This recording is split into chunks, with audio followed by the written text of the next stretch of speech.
manj sladkega priokusa. Tako kot pecivo je tudi življenje sestavljeno namreč iz večjih komponent, ki so pomembne za dobro medsebojno razumevanje in spoštovanje. Tema, ki danes vsekakor ne bomo prišli do dna, je sicer povezana z vlogami moških in žensk, tako v družbi kot v partnerskih odnosih. Veliko slišimo o tem, da smo ženske postale, ne vem, pretirano močne, pretirano samozadostne, da so moški postali poženščeni, nemotivirani. Morda pa bomo danes obdelali vsaj kakšno poglavje.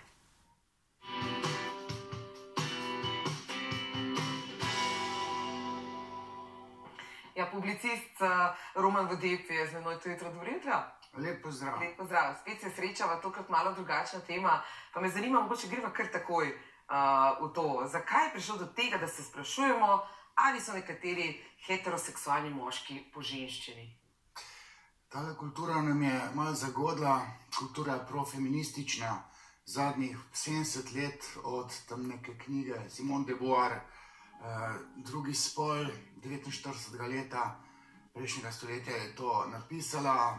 Spopadla se je s Freudom, ki je zakoličil psihološke razlike med spoloma, utemeljil skozi fundament psihoanalize, to je Oedipov kompleks. Ona je to poskušala sesuvati, bila je lezbika, to delala simptomatsko in od takrat naprej se potem v družbi pojavlja trend, predvsem tej zahodni, da bi se spola izenačila. Potem obstajajo razne konference, recimo Pekinška konferenca, mislim, da je 4.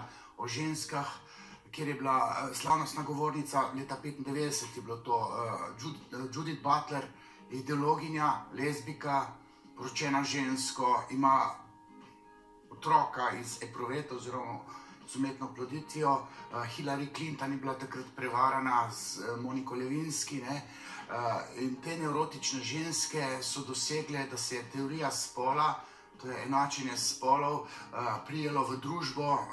Zahodni trend, srednjeevropska kultura je postala popadljiva do moških v smislu, da te moške simbolno kastrira. Kastracija pa zopet en fenomen iz psihoanalize, del Oedipovega kompleksa, ampak ta kastracija ne pomeni samo v nekem fizičnem smislu, kar mali Oedip razmišlja, komotrija, anatomijo genitalij, ampak se simbolna kastracija dogaja nad moškimi v smislu, da moški zgubiva vrednost v družini in družbi, oziroma v družbi, posledično pa tudi v družini. In v družini, kjer oče ni mogočni, da ga spoštuje žena, ga ne spoštujejo tudi otroci in otroci potem v taki disfunkcionalni primarni družini pridejo ven psihično specifični, da ne rečem moteni, estrogenski, softiči, od takih, o katerih mogoče bomo danes se pogovarjala. In taki moški v bistvu sploh niso nek, kako rekel, balzam za dušo za ženske. Ženska si v resnici želi enega alfa samca, ki bo malo podoben moškemu očetu, torej očetu, ki ga je kot deklica doživljala v primarni družini. Ampak tudi, če je bil tam malo kastriran, je pa za deklico oče vendarle tisti, ki je več vreden. Zakaj pa več vreden? Zdaj pa to tisto psihoanalitično neljubo dejstvo, ker ima organ več kot hčerka in mamica. In ta penis, ki je steber razumevanja človekove duševnosti po Freudu, na ta trn vpeti feminizmu. In feminizem se gradi na tem tako imenovanem zavidanju penisa. Feministke so v resnici ene zelo zafrustrirane ženske oziroma moškinje. Med katerimi je veliko lezbik, spolno zlorabljenih žensk. Dobro, mislim, to je zdaj že čisto druga tema, ne bova sploh zašla v te vode, se mi zdi, da pustiva raje feminizem pri miru. Koliko pri tem, ste povedali, igra vlogo vzgoja, ste rekli, koliko družba, koliko pa recimo hormoni, ne vem, v hrani, kemikalije v okolju, to smo slišali že kar parkrat. Ja, to so teorije zarote. DDT, se pravi, vsi ti pesticidi, to je znamenita teorija zarote, ki je 100-krat dokazana, da ne drži. Jaz sem nekoč, že 15 let nazaj, sem rekel, dajte mi 2 litra pesticidov, jaz sem ostal dec. Zato, ker sem imel ta privilegij, da sem imel mogočnega očeta, pa feminilno ljubečo mamo in sem pravilno razrešil Oedipov kompleks in to je ključ za razvijanje možatosti pri moškem. Nobena kemikalija moškega ne more kemično kastrirati, se pravi ga pomehkužiti. To, če se postopoma dogaja, ne vem, zadnjih 50 let, mislite, da ne? Recimo, kaj bi pa se postopoma dogajalo? Okolje se je spremenilo, hrana je drugačna, veliko več. Miselni sistemi zasnujejo psiho in miselni sistemi se oblikujejo znotraj primarne družine. In tam ne sme biti oče družbeno kastriran skozi feminizem, ki sem ga omenil. Zato je feminizem ključen za to, da so moški poženščeni. Moški mislijo, torej ne kemično podprto. Živčni transmiteri so takšni, kakšni so zaradi načina razmišljanja, ne zaradi vnosa ne vem kakšnih kemikalij pa pesticidov preko ne vem česa, preko kapilar pa na živčevje. To je bil modni trend v razmišljanju neke stroke, ki je podlegala teoriji zarote. Freud je tudi razložil, odkje se teorija zarote pojavi. Tako da ne se osredotočati na hrano, ampak na primarno družino. Ta je ključna za razvoj možatosti pri moškem. Zdaj, ženske, kako ste omenili feminizem, smo prevzele pomembno vlogo v družbi. Hvala Bogu zaradi tega. Razlike med spoloma se tako v socialnem kot ekonomskem pomenu manjšajo. To je pozitivna lastnost tega. Ampak povečuje se pa narcizem. Se mi zdi, da res, ne vem, večkrat s prstom kažemo sicer na moški, ker narcisoidnih žensk je občutno manj. To ni pozitivna lastnost.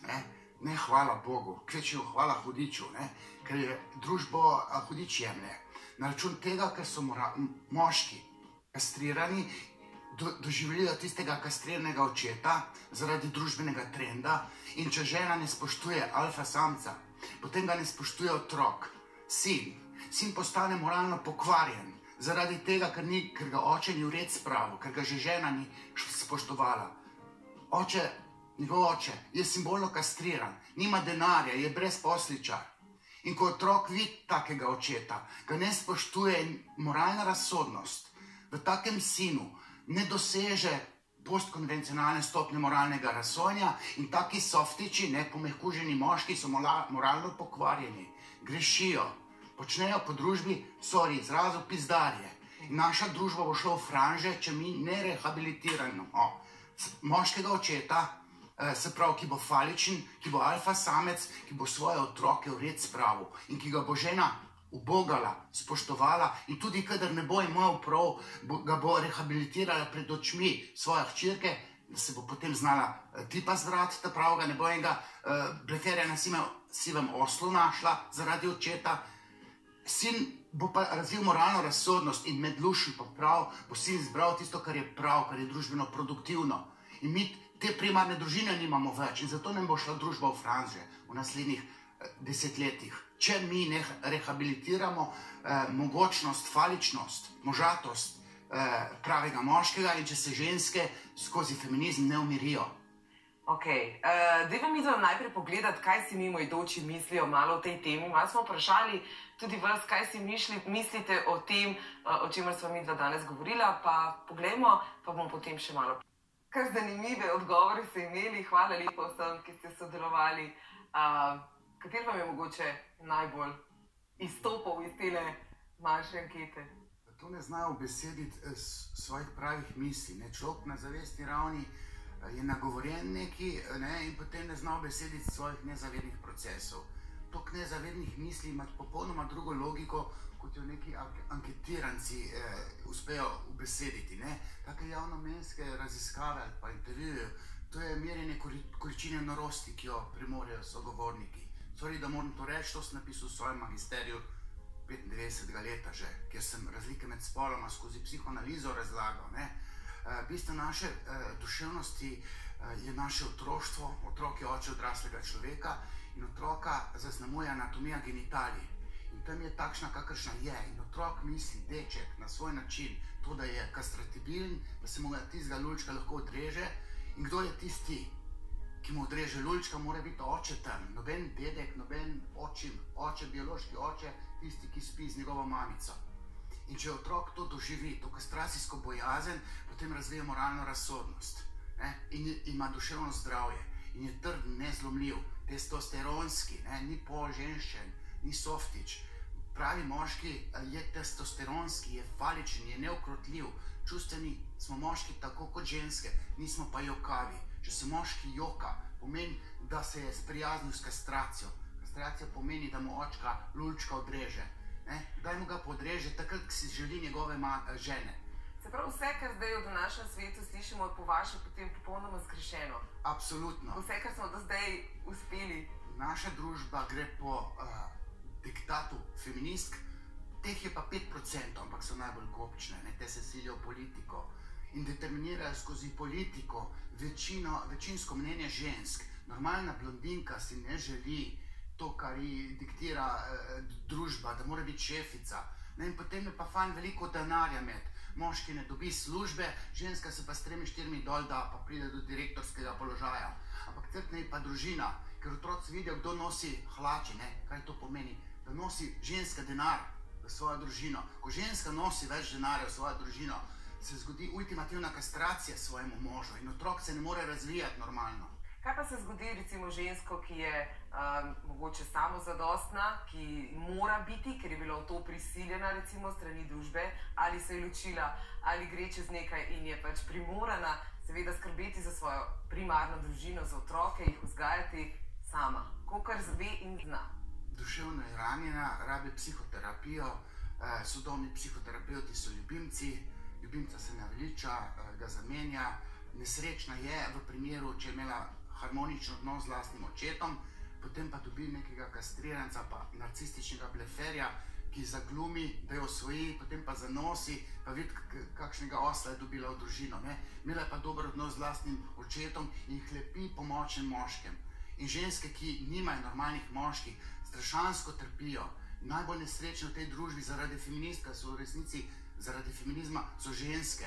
Ampak nasrkajo pa otroci, ker posirkajo ta družinski patos primarne družine, kjer ne vidijo, da je oče nekastriran. Deklica, ko vidi, da je oče brez prava glasanja, bi se reklo, taka ženska nima okus, kdo je normalen moški, potem si te bleferje na sivih oslih izbira za oplojevalce in potem cela družina, ki se jo ustvari, jo hudič jemlje, skozi je depresivna.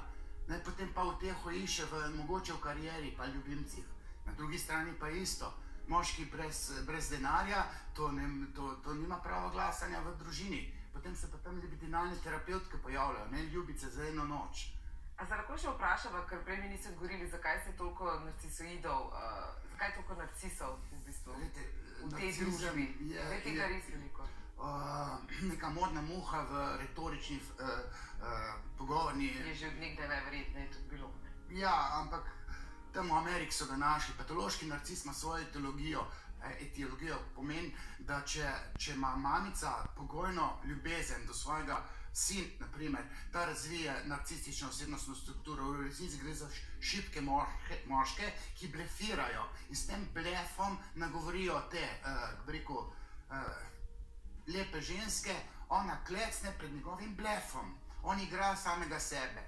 Pravi moški ni narcis. Temeljna slabost narcizma je, da ni sočuten in da nima moralne razsodnosti. V laičnem jeziku se reče, da so narcisi psihopati, brez vesti, ki bi pekla. On deluje po načelu ugodja, dela samo tisto, kar je lušen, ne pa tisto, kar je prav. In z lahkoto tudi vara ženo, ker žene se naveličaš, kdo se jo pa ne, ker je narava spolne želje takšna, da si istega objekta želje ne moramo celo življenje želeti. Potem pa zapusti družino, pa 3 otroke, pa je na novo žensko, pa po 5 letih greš svet na novo, to si moralno pokvaril, takšni so narcisi. Ženska pa je narcistična v telesnem smislu, ona pa želi biti lepa, kar je prav, zato ker nima lulčka, se ne petelini. Vse s temi lulčki povezano. Ja, v fundamentu psihoanalize... Jaz sem nažalostna, da nima lulčka. Zavedanje penisa pa želja po organu, ki ženski na telesu manjka in nezavedna. Nastane pri 3 letih. To se vse potlači, epicenter ženske želje je penis, ni moški. Slučajno ga imamo pa moški, za te klobase mora ženska celega prasca vzeti. Ja, samo res. Tako to je, ampak to jaz govorim na všečni način, ker ne smem predavati, tale vaša oddaja je izjema, pa v živo je, se ne more cenzurirati, na razočarani gospodini pri seksologu. Jaz sem mogel gledališko predstavo vzpostaviti in imam enormne dvorane polne, 5 let že to imam, 300 70 predstav že, ne, kjer pa te stvari zakonitosti všečno predstavi, ne, pa se pa vsi režijo, ampak tako to je, po psihoanalitični percepciji. Ampak Freud ni kar tam eden. On je top 5 genij vseh časov, ampak njegova znanja so prepovedana. Zato jaz ne smem nikamor, da so konference odpovedujejo, ker sem jaz plenarni predavatelj. Ja, ljudje težko slišijo neko fundamentalno stvar, ki izhaja iz neke filozofije, sploh če je v bistvu že toliko let nazaj napisana, ker si ljudje mislijo, vedno nove stvari prihajajo, nova odkritja, novi ljudje, novi veliki umi. Ne. Gre se za to, da je epistemološko prelomno, se pravi spoznavno teoretsko bombo je vrgel Freud, od Freuda naprej stvari so se spremenile radikalno, ker vemo, da imamo nezavedno in to nezavedno je simbolno strukturirano, sanje niso krajevska pot do nezavednega, ampak do simbolnih procesov. Mi imamo simbolne procese. In ženske, ki se zgledujejo po moških, so v simbolni disonanci, se pravi ne ujemanju z moškim spolom, če je direktorca, če nosi več denarja. Denar je simbol moškega spolnega organa, ne samo dreka, se pravi privajanje na kahlico, darovanje dreka, to je prvi zaklad, s katerim mali sralec trguje z mamico, ampak moški se z denarjem kurčimo. Če imaš ti veliko denarja, imaš 5 ljubic lahko. Skratka, še vedno to velja v tem svetu zdaj. Še nekaj bi vas vprašala, mislim, imam še veliko vprašanj, ampak mogoče res ker so pri generaciji, tudi generacije se spreminjajo, zdaj baza za vse vrste odnosov, večinoma seveda internet, kot veste vsi, a bomo počasi postali aseksualni, če pa še tako naprej, ker v bistvu zdaj smo šli iz skupnosti, iz dvojine, prišli smo v ednino. Kaj se bo zdaj zgodilo z nami, ko bomo samo še doma pred telefonih? Da si ženska ne bi želela organa, ki njej na telesu manjka, ker je pri 3 letih spoznala, da med nogami njen mezinček ga pa ni. In to je epicenter njene želje, kdo ga pa ima oče. Kdo ga pa ima namesto od oče od mamice, potem so tukaj moški. Ženska si bo vsele želela moškega, ker ima ta organ. Kaj pa moški žensko? Moški je požrl tisto lepo mamico. Brez lepe ženske moški ne more živeti. Lepe mlade, ker je mamica lepe stare, kaj pa lepe stare? To so pa tisti, ki so imeli staro mamo raje, kakor mamico, ki je delala kariero. Potem pa ljubimke 30 let starejše, mogoče pa 20, to je patologija. Zato, ker je mamica kiksnila, ker je delala kariero in oddala pred materinstvo. Ampak anatomija, dinamika, primarne družine, anatomija genitalij bo ljudi, raso homo sapiens, vselej naglihala v pravo smer, kar pomeni, da bo ženska trgovala svojo nemočnostjo, bolj ko bo nemočna, več teh napadalcev, fehterjev bo pritegnila. Moški rab nemočno žensko, današnja ženska je pa močna. Moški ne rab močne ženske, ker je ne more spraviti v dolžniški odnos. In moški mora imeti denar, zato da vedno plačuje. Moški, da gleda lepo žensko, mora plačati, zato da gleda. Ženska nikoli ne sme plačati. In zato je greh, če ima ženska veliko denarja. Moški pa tam tisti drobiš išče, da jo pelje na kavico. Kaj si tam porniče zavrti, Zdaj ste mi dali, ne po moje samo meni, ampak željo, da bi mogoče pa kdaj imela za kakšen dan penis. Zakaj ne, da malo okusimo to moč. Najlepša hvala, da ste prišli in da ste mi povedali to, kar ste imeli danes zapovedati. Vem, da je takšna tema, da je zelo težka in da bi lahko v njej mogoče razpravljali zelo dolgo in da bi bili lahko pogovori malo bolj, ne vem, dvostranski, ampak trenutno nimamo toliko časa, da bi lahko vse povedali. Pa kdaj drugič, Hvala za povabilo. Hvala vam. V svetu